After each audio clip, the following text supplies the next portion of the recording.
ఏంటి శివ బ్రో ఈ మధ్యలో యూట్యూబ్లో కనిపిస్తలేడు అని చెప్పి కూడా కామెంట్లు కూడా కొన్ని వస్తున్నాయి. సో చాలా మంది ఫస్టే అడిగేస్తున్నారు, చాలా మంది మిమ్మల్ని చాలా మిస్ అవుతున్నారు. సో ఎందుకు సడన్గా యూట్యూబ్కి కొంచెం దూరంగా అయ్యి ఇంకో కొత్త బిజినెస్ స్టార్ట్ చేస్తామని చెప్పి నాకు తెలుసు, అది నీ నోట్తో చెప్తే బాగుంటుంది.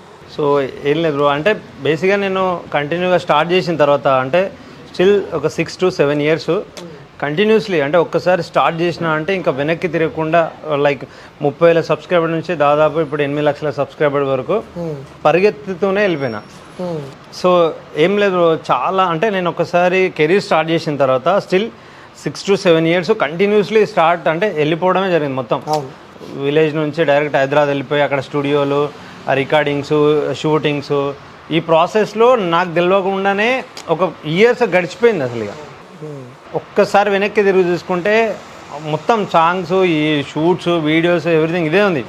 ఫ్యామిలీ కానీ ఒకసారి ఫ్యామిలీతో టైం స్పెండ్ చేయడం, మళ్ళీ అసలు ఏంది విలేజ్ అనే ఒక మైండ్ సెట్లో, అంటే స్క్రీన్ ప్లేలో చూసుకుంటున్నా ఫ్యామిలీ ఇదంతా హ్యాపీగానే ఉంది స్క్రీన్ ప్లే వైజ్లీ. బట్ ఏంటంటే మనం రియల్గా దాన్ని ఫేస్ చేయలేకపోయినా నేను, అంటే కొన్ని డబ్బులు వచ్చిన తర్వాత కొంచెం ఫ్యామిలీతో మంచిగా పీస్ఫుల్ లైఫ్ ఉండాలి అనే ఇట్లాంటి ఒక అట్మాస్ఫియర్ని మిస్ అయిపోయినా నేను. సో అప్పటికి కూడా నా మ్యారేజ్ అయిపోయిన తర్వాత ఆఫ్టర్ 1 year ఒక ప్రోగ్రామ్ చేసిన నేను, ఒక 2-3 సాంగ్స్ వరకు బాగా బడ్జెట్ పెట్టుకొని చేసినాం. కానీ ఇంకా మళ్ళీ దాంట్లో పడిపోతున్నాం. ఒక ప్రాజెక్ట్ అయిపోగానే ఇంకో ప్రాజెక్ట్ ఏంటి, నెక్స్ట్ ఏంటి ఇంకా వెళ్ళిపోవడం. ఇక పక్కవాడికి ఒకటి హిట్ వచ్చిన తర్వాత మళ్ళీ మనకేంటి, సో మనకు ఒక హిట్ వచ్చిన తర్వాత మళ్ళీ ఒక 5-6 months తర్వాత మళ్ళీ ఓల్డ్ అయిపోతుంది, మళ్ళీ నెక్స్ట్ ఏంటి, ఈ ప్రాసెస్లోనే ఉంది. సో కొంచెం ఒక్కసారి ఆగి కొంచెం స్టేబుల్గా మళ్ళీ ఒక మంచి కంటెంట్తో రావాలి, కొంచెం ఎక్కువ గ్యాప్ తీసుకుందాం ఈసారి. సో ఆల్రెడీ మన సాంగ్లో మన సబ్స్క్రైబర్స్, మన వ్యూవర్షిప్, మనకున్న rating wisely still 1.5 years 2 years మనం ఆగినా కానీ ఆ రేషియోలో కొనసాగుతుంది. మనకు వచ్చే వ్యూస్ ఎవ్రీడే ఒక 4 lakhs వ్యూస్ వస్తాయి ఎవ్రీడే 4 lakhs స్టిల్ నౌ ఇప్పటికీ 2 years అవుతుంది, అంటే 1.5 year అవుతుంది. అయినప్పటికీ స్టిల్ ఎవ్రీడే మనకు ఒక 4 lakhs వ్యూస్ కంపల్సరీ నాకు వచ్చేస్తాయి. సో అంటే మనకి రియల్ వ్యూవర్స్ ఉన్నారనమాట మన ఛానల్కి. కొంతమంది ఏంటంటే మనం ఏదో ఒక ఛానల్లో ఒక song still night over night popular అయిపోయి ఆ వీడియోకి వచ్చేసి మళ్ళీ తర్వాత లైట్ తీసుకుంటారు. సో మన ఛానల్కి అట్లా కాదు, ఒక మంచి రియల్ జెన్యూన్ వ్యూవర్షిప్ ఉంది. సో వాళ్ళు నడిపిస్తున్నారు. సో ఇంకేదైనా మంచి కంటెంట్ తీసుకొని వద్దాం వాళ్ళ ముందలకి అని చెప్పేసి ఒక గ్యాప్ తీసుకున్నా.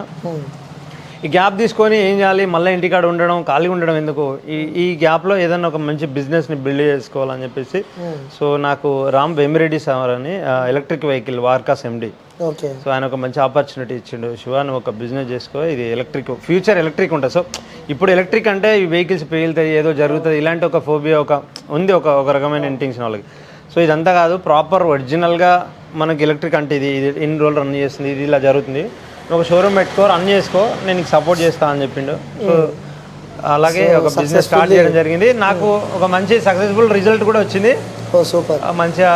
సో ఇప్పుడు ఒక 2 branches ఓపెన్ చేసినాం, ఇంకా ఒక 2 branches ఓపెన్ చేస్తాం త్వరలో. ఇప్పటికైతే సో ఇది అందుకనే గ్యాప్ వచ్చింది అనమాట. ఓకే, మరి మీ వ్యూస్కి ఏం చెప్తారు? చాలా మంది కామెంట్లు పెడుతున్నారు, ఏమైంది ఆ హిట్ కోసం కూడా చాలా మంది వెయిట్ చేస్తున్నారు మళ్ళీ. అవును, రీసెంట్గా నేను ఈ ఎలక్ట్రిక్ వెహికల్కి సంబంధించిన ఏదైతే ఒక చిన్న యాడ్ చేసిన ఇన్స్టాగ్రామ్లో ఒక రీల్ చేసినుండే, ఒక 6 to 7 lakhs వ్యూస్ వచ్చిన ఒక రీల్కి.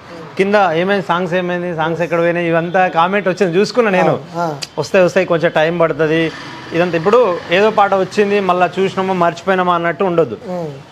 ఒక మంచి కంటెంట్, ఒక పీస్ఫుల్ వీడియో, ఒక మంచి క్లారిటీ వీడియో తోటి మళ్ళీ మీ ముందుకు తప్పకుండా వస్తా. మంచి హిట్ అవుతుంది, ఆ పాట మీకు అందరికి నచ్చుతుంది. ఈ ఇంటర్వ్యూ తరఫు నుంచి చెప్తున్నాను. ఓకే, రీసెంట్గా ఇంతకుముందు కూడా మీరు ఒక సాంగ్ చేశారు, recent in the sense last song అదే అనుకుంటున్నాను, ఇది సెలయేరు 2 చేశారు. సెలయేరు 2 కన్నా ముందు కూడా ఇంకోటి భారీ బడ్జెట్తో కూడా ఒక సాంగ్ చేశారని చెప్పి ఎస్ అనుకున్నంత రాలేకపోయింది. బట్ బడ్జెట్ మాత్రం అప్రాక్సిమేట్లీ 5 to 6 lakhs వరకు దాటిపోయింది. ఓకే, అయితే ఏంటంటే నాకు నేను ఒక కథ అనుకున్నా, ఒక లవ్ స్టోరీ అనుకున్నా, దానికి తగ్గట్టు ఒక లిరిక్స్ నేను రాసిన. ఒక 1.5 year ఓన్లీ సాంగ్తో ట్రావెల్ చేసిన. అంటే ఎలాంటి 1.5 year సాంగ్ అంటే వినుకుంటూ దీనికి ఎలా చేద్దాం అని చెప్పేసి. సో మేము అనుకున్నాం చిన్నప్పటి నుంచి, దాంట్లో ఉంటుంది లిరిక్స్లో సేమ్, చిన్నప్పటి నుంచి ఒక అమ్మాయిని లవ్ చేసి పెద్దగా అయిన తర్వాత ఆ అమ్మాయి సడన్గా వేరే అబ్బాయిని పెళ్లి చేసుకోవాల్సి వస్తే అసలు ఎందుకు చేసుకోవాల్సి వచ్చింది, దాంట్లో ఇంటెన్షన్ ఏంది అని చెప్పేసి ఒక స్టోరీని క్రియేట్ చేసుకున్నాను నేను దాంట్లో. సో ఆ స్టోరీకి ఒక లొకేషన్ నుంచి మల్టిపుల్ లొకేషన్ అనమాట. ఫస్ట్ ఎంట్రీ ఆ సీన్ ఓపెన్ చేయగానే ఆ పోలీస్ వాళ్ళు నన్ను కొడుతుంటారు అందులో క్యారెక్టర్లో.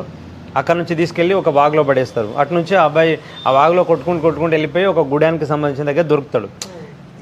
ఈ ట్రావెలింగ్ సినారీ ఏదైతే ఉందో first police station set. So అక్కడ నుంచి అయిపోయినాక సీన్ కట్ చేస్తే మళ్ళీ ఒక వాగు దగ్గరకు పోవాలి, అక్కడ వాగు వేయాలి, మళ్ళీ అందులోంచి ఒక సముద్రంలో దొరుకుతాడు. ఆ సముద్రం షూట్ చేయడానికి మళ్ళీ మేము చీరాల వెళ్ళిపోయినాం. ఇదంతా కట్ చేయాలి, ఈ సీన్ మెర్జ్ చేయాలంటే ఇవన్నీ క్లిప్స్ అందులో ఉండాలి. సో అక్కడ నుంచి ఒక గుడెం, అదే ఒక గ్రామానికి, ఒక చిన్న గ్రామానికి దొరకడం, ఆ సెట్ వేసినాం అనమాట. జడిచెల్ల అనే విలేజ్లో ఒక సెట్ వేసినాం. అక్కడ నుంచి ఆ సెట్. సో ఇట్లా ఏదైతే మనం ఒక నార్మల్గా బయటికి వెళ్ళిపోయి ఏదో సింపుల్గా ఒక ఏడ్చుకుంటూ నార్మల్ అక్కడ ఊడ్చుకుంటూ వాడు ఏదో బాధపడుకుంటూ చేస్తేనేమో సింపుల్గా అయిపోతుంది సాంగ్. సో ఇదంతా కాకుండా ఒక స్టోరీ క్రియేట్ చేసి దాంట్లో నా క్యారెక్టర్స్ని ఇన్వాల్వ్ చేసి పోలీస్ క్యారెక్టర్ నేను, ఆ జీపులు వాళ్ళకి కావాల్సిన ఇదంతా క్రియేట్ చేయడానికి బడ్జెట్ భారీగా అయిందనమాట. సో మనం ఎట్లయితే సినిమాలలో ఈ సెట్స్ డిపార్ట్మెంట్ ఇవంతా వాడతాం, అలా ఎలివేషన్ చేశారు. అట్లా ఎలివేషన్ చేసి చేసిన. అది మీకు యూట్యూబ్ లో పల్లకి లోపుతుమ్మ 4-5 millions ఉంది. సో కనిపిస్తుంది స్క్రీన్ మీద, ఆ ప్రెజెన్స్ కనిపిస్తుంది. బడ్జెట్ ఎంత వరకు వచ్చి ఉంటుంది? 5 lakhs దాటింది అది. ఓకే, మీకు వచ్చిన రెవెన్యూ అంటే 4 millions అంటే ఇప్పుడు దాదాపు ఒక 60+ 120-130 వచ్చి ఉంటుంది ఇప్పుడు. 1.2 lakh అంటే 1,20,000 1,30,000. సో ఓ దాంట్లో లాస్, ఓ దాంట్లో లాభం వస్తుంటుంది. ఇంకా ఇక అలా నడుస్తుంటుంది, పబ్లిక్ చూస్తుంటారు. ఏదో ఒక రోజు ఒక చిన్న క్లిప్ ఇన్స్టాగ్రామ్లో కానీ ఎక్కడ కానీ వైరల్ అయింది అనుకోండి. సో మనం ఇప్పుడు ఏదో సాంగ్స్ వింటాం, ఇన్స్టాగ్రామ్ ఓపెన్ చేయగా ఏదో సాంగ్ వస్తుంది. సో అది ఫుల్ సాంగ్ వినాలంటే మళ్ళీ యూట్యూబ్లో సర్చ్ చేసి. సో ఏదో ఒక రోజు గెట్ ఆన్ అవుతుంది అన్న కాన్ఫిడెంట్తోనే ఉన్నా, చూద్దాం ఇక. ఓకే, సో మీ లైఫ్లో ది బిగ్గెస్ట్ హిట్ సాంగ్ అంటే సెలయేర్లు పారుతుంటే. సో అది మామూలు హిట్ కాదు. సో ఇప్పటికీ స్టిల్ నో అది నడుస్తూనే ఉంటుంది. 115 millions. ఏదో ఇంట్లో కానీ ఏదైనా ఈవెంట్ కానీ ఫంక్షన్లో కానీ నడుస్తూనే ఉంటుంది అది. అంటే దానికన్నా ముందే మనకి ఒక సాంగ్ ఉంది, నల్ల మబ్బులోన అనే సాంగ్. బిఫోర్ సెలయేర్లు మీరు యాక్ట్ చేయలేనట్టు. నేను యాక్ట్ చేయలేదు, మీ ఛానల్లో ఉంది అది. నా ఛానల్లో ఉంటుంది. నేను వేరే అబ్బాయిని తీసుకొని చేసిన. అప్పుడు నాకు యాక్టింగ్ మీద అంత హోప్స్ ఏం లేకపోతుండే.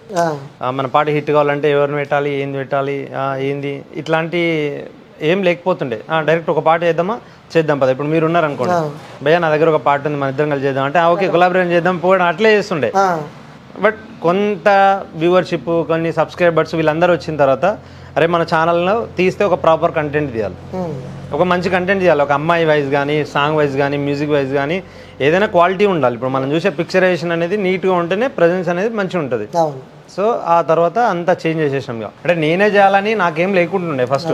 ఎలా వచ్చారు స్టార్టింగ్? మీరు నాకు తెర వెనుకుండే, తెర ముంగడికి వచ్చారు, ఇప్పుడు ఒక సెలబ్రిటీ అయిపోయారు. లేదు అట్లా నేను ఎప్పుడు కూడా మీరు అనుకోరు, బట్ చూసే జనాలకు చెప్తున్నా నేను. అదే బై ప్రాసెస్ నార్మల్గా రీల్స్ చేస్తుంటాం కదా, రీల్స్ చేసినప్పుడు నా పాటకు నేను రీల్ చేసినప్పుడు వేరే పాటలు కూడా నేను రీల్ చేసినప్పుడు ఎందుకు వాళ్ళని వీళ్ళని పెట్టి చేయడం, డబ్బులు నువ్వే పెట్టుకుంటావు, ఛానల్ నీదే, పేరు నీదే, అదేదో నువ్వే చేసుకుంటే నీకు ఒక నేమ్ వస్తుంది, నువ్వు రికగ్నైజ్ అవుతావు కదా అని చెప్పేసి మా వాళ్ళు కానీ పక్కల ఫ్రెండ్స్ కానీ వెల్ విషర్స్ ఇలా అందరూ చెప్పడంతో నేను కూడా రియలైజ్ అయినా నిజమే కదా. ఎందుకు ఒకవేళ హిట్ వచ్చింది అనుకో మన ఖాతాలోనే పడుతుంది, ఒకవేళ ఫ్లాప్ అయింది అనుకో సరే మన మీద మనమే ఇన్వెస్ట్ చేసుకున్నాం కాబట్టి మనకు పెద్ద ప్రాబ్లం అనిపించదు.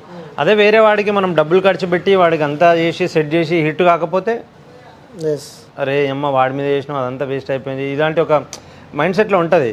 సో మన మీద మనం ఇన్వెస్ట్ చేసుకుంటే హిట్ అయినామనుకో మనకు ఫేమ్ వస్తుంది. సో హిట్ కాలేదనుకో సరే మన మీద మనమే కదా ఇన్వెస్ట్ చేసుకుంది, ఓకే పర్లేదులే అన్నట్టు ఆ ఫీల్ గట్టిగా ధైర్యం పెట్టుకొని అలా మూవ్ ఆన్ అయిపోయారు. సో మీ ఫ్యామిలీ బ్యాక్గ్రౌండ్ విషయానికి వస్తే సో చాలా ఇంట్రెస్ట్లో మీరు చెప్పారు, బట్ మళ్ళీ నేను డీప్గా తీసుకురాలేకపోతున్నా. బట్ చాలా లో కుటుంబం నుంచి, సో చాలా గరీబ్ కుటుంబం నుంచి, సో ఇప్పుడు అంత రిచ్ కాకపోయినా సరే తినడానికి ఉండడానికి ఉంది అంటే ఈ టోటల్ ఎంటైర్ జర్నీ గుర్తొస్తుంటే మీకేమనిపిస్తూ ఉంటుంది? అంటే అనిపిస్తుంటుంది నార్మల్గా మనం స్టెప్ అంటే గతంలోకి వెళ్ళినప్పుడు మన ఫ్యామిలీ సిచ్యువేషన్స్ ఇవన్నీ తీసుకుంటే బేసిక్గా ఏదన్నప్పటికీ మన థాట్ ప్రాసెస్ అంతే. అంటే ఇప్పుడు మా నాన్న ఉంటుండే అప్పుడు ఆయన ఏదో పొలం పని చేసుకుంటూ అక్కడ మా పొలానికి ఆయన తీసుకొచ్చి డబ్బులు ఇంట్లోకి సరిపెట్టుకోవడం అక్కడక్కడ, ఆ తర్వాత ఎక్కడన్నా డబ్బు తీసుకురావడం, అప్పు తీసుకొచ్చి మళ్ళీ ఇంట్లో పెట్టడం. సో ఇది ఇట్లా ప్రాసెస్ అవుతుండే. సో నేను ఇదంతా చూస్తూ చాలా దగ్గరికి వెళ్ళి అంటే అప్పుల వాళ్ళ ఇంటికి రావడం అట్లా ఇట్లా ఇవన్నీ జరగడం మన చిన్నప్పుడే నా మైండ్లో చాలా డీప్గా వెళ్ళిపోయింది, రూట్స్ వరకు వెళ్ళిపోయింది. అది ఇక ఇది కాదు కొడితే ఏదో సినిమాలో మన సీతమ్మకి ఇట్లా సిరిమల చెట్ల వెంకటేష్ అంటాడు కదా, కొడితే గట్టి కొట్టలరా అన్నట్టు ఇదే ఉంటుండే మైండ్లో. అంటే సినిమా అని కాదు అప్పటి నుంచి అయినా ఇప్పుడు ఎవరికైనా అబ్వియస్లీ మీకు నాకు ప్రతి ఒక్కరు కూడా ఉంటుంది గట్టి చేయాలని ఉంటుంది. కాకపోతే ఇంకా నాకు సాంగ్ సింగింగ్ అనేది చాలా చిన్నప్పటి నుంచే స్కూల్లో ఉన్నప్పుడే మిమిక్రీ అట్లా చేస్తుండే నేను.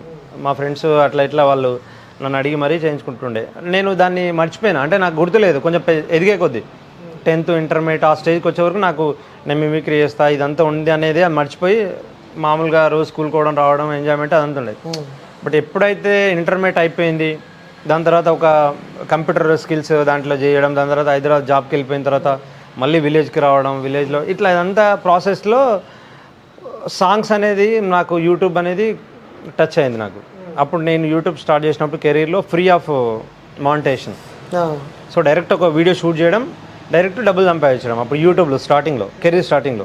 సో నాకు ఈ కాపీరైట్ క్లైమ్స్ ఇదంతా తెలియకపోతుండే, క్లైమ్స్ ఇదంతా తెలియదు. డైరెక్ట్ వేరే మ్యూజిక్ తెచ్చి పెట్టడం, అది స్ట్రైక్లు పడి ఛానల్ పోవడం. ఛానల్ పోయిందని పోయింది, ఛానల్ పోయింది. సో వేరే ఇంటర్వ్యూలు కూడా చెప్పిన నేను దీని గురించి, స్ట్రైక్ అంటే ఛానల్ పోతుంది. అప్పుడు యూట్యూబ్ గురించి తెలుసుకోవడం, ఇక యూట్యూబ్లో మనమే సాంగ్ అప్లోడ్ చేసి ఎట్లా వ్యూస్ వస్తాయి, థంబ్నెయిల్ ఎట్లా పెట్టాలి, ట్యాగ్స్ ఎట్లా పెట్టాలి, ఛానల్ని ఎట్లా మెయింటైన్ చేయాలి, ఇదంతా ఒక పూర్తిగా నాకు ఒక అవగాహన వచ్చేసింది. సో ఎప్పుడైతే నాకు యూట్యూబ్ గురించి పూర్తిగా కాకపోయినా అంటే ఓకే ఈ మాత్రం చేస్తే యూట్యూబ్లో రన్ అవ్వచ్చు అని ఎప్పుడైతే నాకు అవగాహన వచ్చిందో, కాన్ఫిడెంట్ వచ్చిందో, సో ఇంకా నా విలేజ్లో ఉన్న అప్పుడప్పుడు చిన్న చిన్న బిజినెస్, నాకు ఒక మొబైల్ షాప్, ఈ సౌండింగ్ సిస్టమ్ అదంతా ఉంటుండే ఊర్లో, అంతా పక్కన పెట్టేసి మొత్తం తీసేసి చలో హైదరాబాద్ వెళ్ళిపోయి అక్కడ ఒక రూమ్ తీసుకొని అట్లా మ్యూజిక్ స్టూడియోలో చుట్టూ తిరిగి ఆ స్టూడియోలో పడుకొని అట్లా ఇట్లా మొత్తానికి ఇంకా ఇప్పుడు ఒకప్పుడు నిజంగా చాలా గరీబ్ కుటుంబం నుంచి వచ్చిన మాకు తెలుసు. ఇప్పుడు మీ సంపాదన ఎంత ఉందంటే, అంటే ఎగ్జాంపుల్ ఉదాహరణ రౌండ్ ఫిగర్ చెప్పకుండా, ఎందుకంటే ఫ్యామిలీ కష్టాల్లో ఉన్నప్పుడు చూసినావు, అప్పులు ఇంటికి వచ్చినప్పుడు నువ్వు చూసినావు. సంపాదన అంటే ఏం లేదు. ఇప్పుడు నార్మల్గా నా లైఫ్ స్టైల్ ఎట్లా ఉంది అంటే, ఓకే ఇప్పుడు నేను ఏదన్నా నాకు కావాల్సింది నేను అంటే ఏదైనా వాట్ ఎవర్ ఫోన్ కానీ ఏదైనా ఓకే తీసుకోవచ్చు, ఇది నాతో అవుతుంది, ఇది మనతో అవుతుంది, అంత స్టెబిలిటీ అయితే ఉంది నాకు. అదే అప్పులో వస్తారా ఇప్పుడు? అప్పులో ఇంటికి వస్తారా? ఇక అప్పులో కాదు, ఇంకా ఆ స్టెబిలిటీ ఉంది. ఇంకా అంటే ఇంకా ఇంకెవ్వరు ఇప్పులు మొత్తం క్లియర్ అయిపోయి ఒక బిజినెస్ని మనం స్టార్ట్అప్ చేసి దాన్ని బిల్డ్ చేసే స్టేజ్కి ఇప్పుడు మనం ఎదిగినామంటే ఒక కాన్ఫిడెంట్ ఉంది. అట్ ద సేమ్ టైం ఆ సక్సెస్ కూడా యూట్యూబ్ నుంచి వచ్చింది, ఇదంతా ఆడియన్స్ ఇచ్చింది ఇదంతా. కాకపోతే ఏంటంటే నా పట్టుదల అనేది స్ట్రాంగ్గా ఉందన్నమాట. సో ఇంకొకటి అన్న